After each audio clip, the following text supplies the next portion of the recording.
Time for business. Kate Moody's with us. She's been breaking down some of the proposals before by Monsieur Macron in his speech to La Nation. Yes, and journalists, of course. Lots to digest. Lots of gathered journalists. Lots to digest during that 2.5 hours mark. But despite months of ongoing protests, the French president did broadly defend the controversial reforms he's undertaken over the past 2 years or so, announcing what amounts to the next chapter of his vision.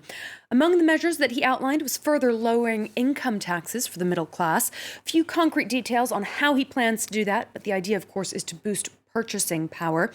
Pensioners living on less than €2,000 a month will see their payments linked to inflation from the year 2020 onwards. It's a practice that had been abandoned last year, and many elderly French say they've suffered. All pensions will then be linked to inflation from 2021.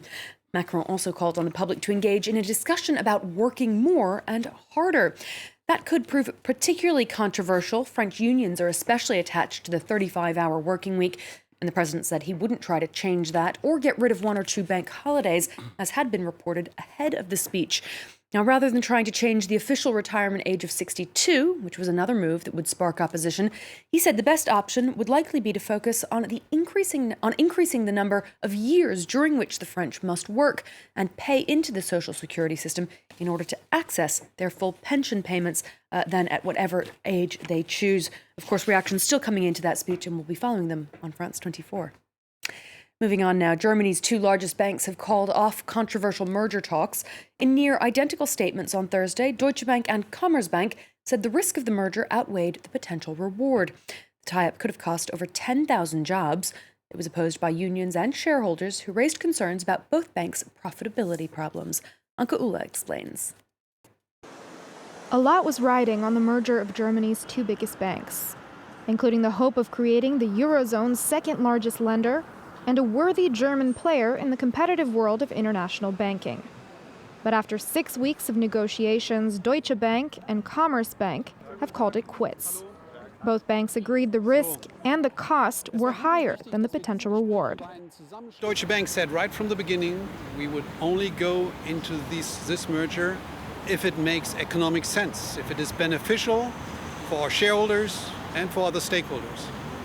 This was not given here after very deep conversations and talks with Commerzbank.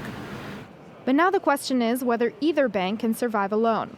Many investors are concerned about the bank's low levels of profitability since the 2008 financial crisis.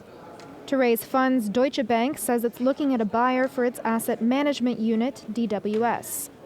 Meanwhile, Commerzbank, which is 15% state-owned, is swatting away foreign buyers of its entire business.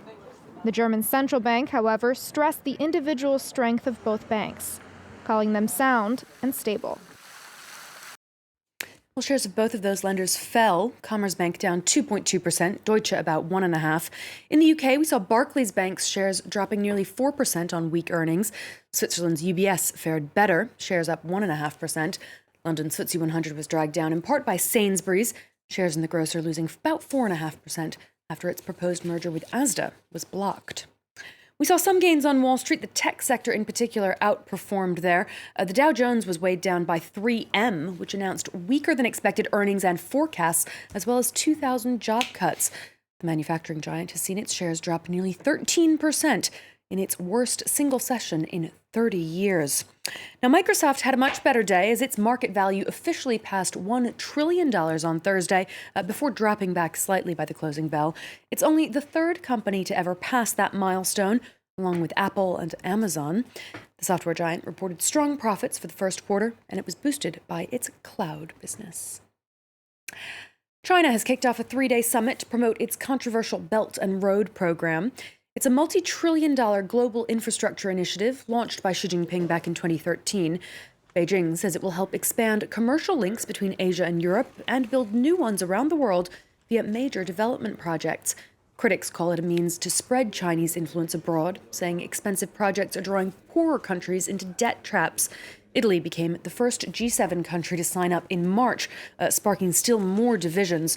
37 world leaders are attending, Mark. And of course, Xi Jinping trying to really boost this as something that will help everyone rather than a Chinese-specific project. Kate, thank you very much indeed. Kate Moody with all the business. Great to see you.